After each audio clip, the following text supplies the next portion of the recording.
Friday, 3 June 2025, Tuesday, ito na YouTube. Alas 12:30 pasado na. Galaw na. Ito.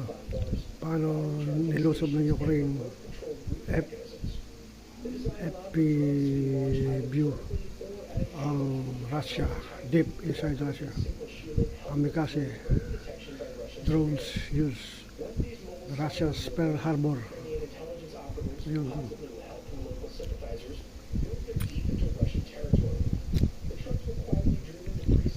Friday, 3 June 2025, Tuesday, nanonood na YouTube.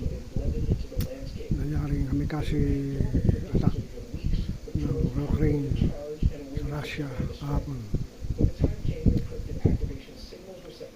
Ayun.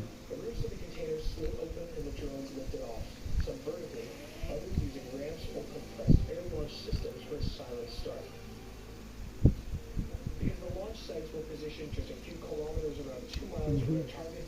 The drones were able to reach their objectives quickly, leaving little time for Russian defenses to react.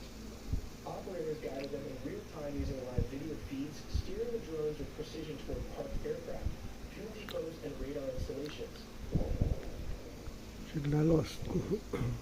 Many of the drones carried high explosive or shape-charged warheads designed to pierce aircraft fuselages or ignite fuel stores.